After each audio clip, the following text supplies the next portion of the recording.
25 तारीख 26 तारीख से पहले अन्ना जी वाला जन लोकपाल इस दिल्ली में पास करना होगा। स्पेशल सत्र बुला के आपको महिला सुरक्षा के लिए कमांडो फोर्स बनाने की पहल शुरू करनी होगी 10 दिन के अंदर।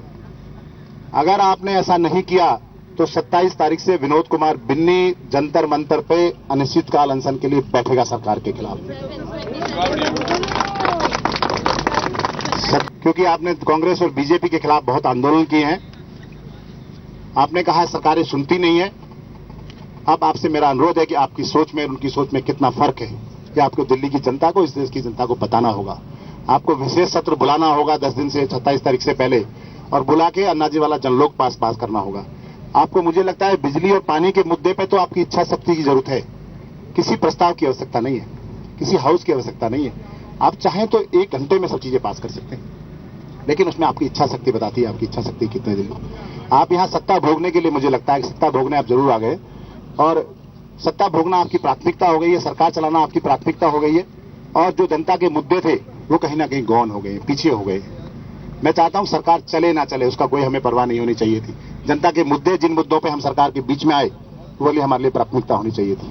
ये विषय है जिसका भी जो सवाल हो और आहिस्ता से ओरिजिनिज्म की बात हो रही थी। अब तक ये तमाम जो वो मुद्दे हैं जो शायद आपने कहा बंद कमरों में और बंद लिफाफों में थे, क्या ये अपॉर्चुनिज्म नहीं है कि जब आपके बागी तेवर सामने दिखाई दे रहे हैं तब आप इन मुद्दों को लेकर के आए हैं?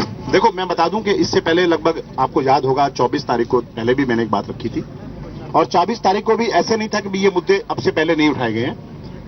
आज ये मुद्दे आपके पटल पे क्यों आए, मीडिया के सामने क्यों आए, जनता के सामने क्यों लाने पड़े? इससे पहले इन मुद्दों पे बात हुई होगी, जरूर बात हुई है और कहीं ना कहीं मुझे लगता है 2 महीने प्रयास किया जा रहा है किसी तरह सरकार टाइम पास कर ले, लेकिन दिल्ली की जनता के साथ हम जी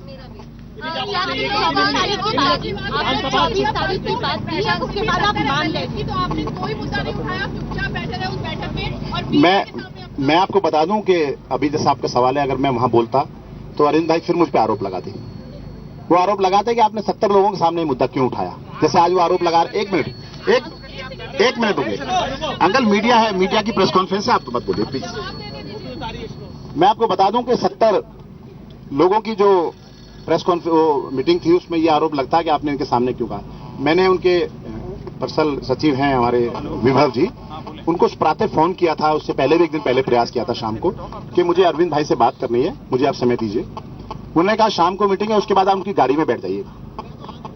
मैं आपसे टाइम मांग रहा हूं, आप गाड़ी में बैठने की बात कर रहे हैं। क्या ये एक सिस्टम होता है? फिर हम एक प्रॉपर समय आपसे मांग रहे हैं। आपका ऐसा एटीट्यूड, आप इतने घमंडी हो गए, आप तो इतनी टोन बदल गई आपकी, अगर आप उनकी गाड़ी में बैठ जाइए।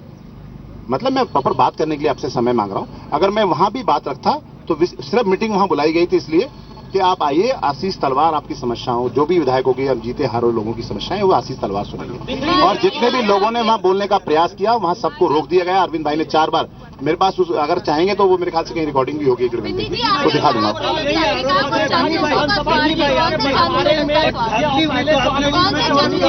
देखो, मैं बता दूं कि चंद लोग, मुझे लगता है 4-5 लोगों की इस पार्टी में एक टोली है, वो बचपन के दोस्त हैं। उसमें मनीष सिसोदिया हैं, कुमार विश्वास हैं, संजय सिंह हैं, अरविंद केजरीवाल हैं। ये 4-5 बहुत पुराने दोस्त हैं, बचपन के साथी हैं। ये चारों पांचों एक फिल्म की तरह पूरे देश में एक ड्रामा रच रखा है इन लोगों ने, एक फिल्म बन रही है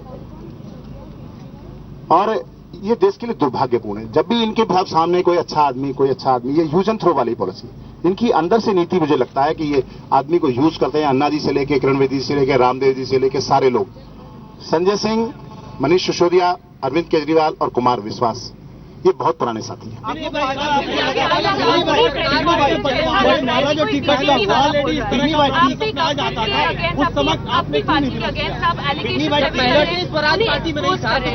अभी आपका रोल क्या माने? अभी आम आदमी पार्टी में आप क्या रहेंगे साथ में? बोला जा रहा है कि आपकी मीटिंग्स रही है बीजेपी के टॉप लीडर्स के साथ। देखो, जिसके पास बोलने के लिए कुछ नहीं होता वो कोई भी एलिगेशन लगा सकता है।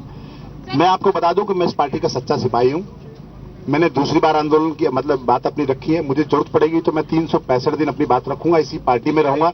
पार्टी के लिए मैंने पिछले 9 महीने संघर्ष किया है, खून पसीना बहाया है और खून पसीना बहाकर इस पार्टी को खड़ा किया है।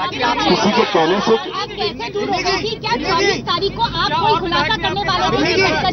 मुझे लगता है एक एक करके पूछेंगे तो मैं जवाब देता हूँ।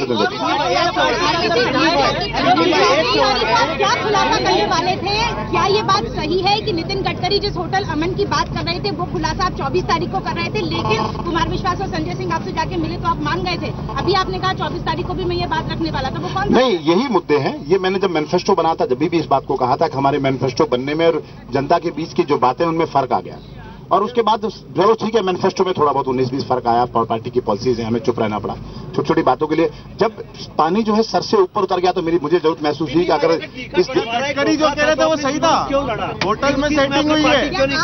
नहीं, सुनो मेरी बात सुनो। उन्होंने मुझे ये कहा था कि नए लोग हैं, हम सब लोगों को आना पड़ेगा।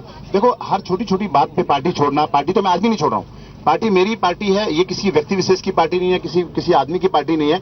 ये हम सब लोगों के, आम लोगों के भावनाओं से बनी हुई पार्टी है। हम सब लोगों ने इसको सींचा है, दिल्ली के उन सब वॉलंटियर ने सींचा है जिन्होंने पहले दिन से लेकर आज तक इसको सहयोग किया है। नहीं, पार्टी सुनो, मैं आपको बता दूं, कॉन्फ्रेंस के बाद अब कैसे उसी पार्टी में रह सकते, उन्हीं लोगों को आप अटैक कर रहे हैं। सुनो मेरी बात, आपको निकालने की भी बात चल रही है। मैं आपको बता दूं, पहले एक एक करके पूछ लीजिएगा। इन्होंने बोला कि मैं अपनी सीट बचाने के लिए आ रहा हूं। मैंने सीट बचाने की बात कभी नहीं की है। मैंने कहा है कि अगर ये लोग, मैंने रायशुमारी करने की बात की है आपके बीच में, अगर मेरे मुद्दे जो मैंने मुद्दे दिले आपके सामने रखे हैं अगर वो झूठे हैं तो मैं रिजाइन करूंगा, अपने पद से रिजाइन करूंगा। आपकी मीडिया के माध्यम से कह रहा हूं कि मैं एमएलए पद से रिजाइन कर दूंगा अगर दिल्ली की जनता ये कहे कि बिजली पानी पे मैंने जो बातें कही हैं वो गलत हैं। जो बाद में जो बदलाव हुआ, दिल्ली की जनता में किसी एक आदमी को भी ये नहीं पता था कि 701 लीटर होने के बाद आपको 1 लीटर से लेकर 700 लीटर तक का पानी देना पड़ेगा। मैं आपके चैनल के माध्यम से ये कहना चाहता हूं, मैं आपको बता दूं कि इसमें ना मैंने किसी से संपर्क किया है, ना मेरी किसी से बात हुई है, ना मेरी भारतीय जनता पार्टी के किसी आदमी से बात हुई है, ना मेरी कांग्रेस के किसी पार्टी से बात हुई है। और मैं आपको बता दूं, ना मैं इस तरह की सोच का इंसान हूं कि मैं पार्टी में तोड़फोड़ करूं। आपके अपने एमएलए कुछ है जो आपके साथ नहीं, मैं आपको बता दूं कि मेरा सिर्फ मेरे कोई ऐसा एमएलए नहीं है, ना मेरे को ऐसा जानकार है। सिर्फ एक मदन लाल जी हैं जो अपने कस्तूरबा नगर से हैं, वो मेरे रिलेटिव जरूर हैं, लेकिन मैंने वास्तविकता यह है कि मैंने उनसे भी कभी इस बारे में बात नहीं की।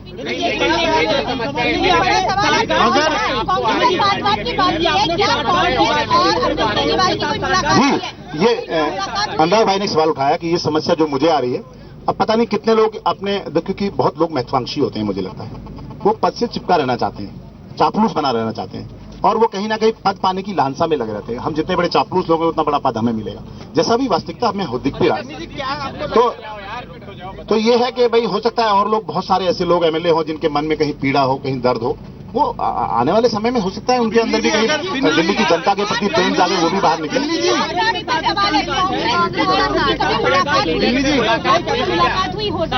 देखो, ये जग जाहिर है कि कहीं ना कहीं साठगांठ है, पर्दे के पीछे की सोच है, क्योंकि मैंने स्पष्ट लिखा है कि श्री संदीप दीक्षित जो हमारे पूर्वी दिल्ली के सांसद हैं और श्री अरविंद केजरीवाल जी, दोनों की बहुत घनिष्ठ मित्रता है। बहुत लंबे समय उन्होंने एनजीओज में रहे हैं, दोनों ने एनजीओज का काम किया है, उसको लेके काफी दिन उनकी चर्चा आपस में रही है। क्या होटल में गडकरी ने जो कहा था उन दोनों की, वो गडकरी जी का अपना पर्सनल स्टेटमेंट है, मैं मुझे उसके बारे में ज्यादा। अरविंद केजरीवाल मिले थे, हो सकता है मिले हो।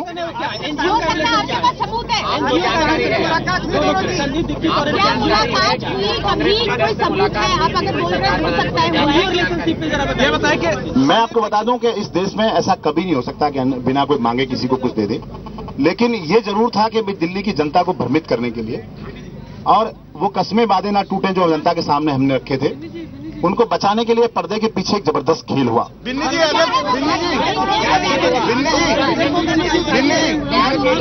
बिल्कुल निश्चित, आज जितने भी पार्टी में फैसले हो रहे हैं उसमें कहीं ना कहीं कांग्रेस नेताओं का बहुत बड़ा भूमिका है। बिन्नी जी, अगर पार्टी आपको बिन्नी भाई, अगर पार्टी आपको निकाल देती है और बीजेपी लो कॉन्फिडेंस मोशन लाती है तो आप क्या, आपको आपके पक्ष में वोट करोगे?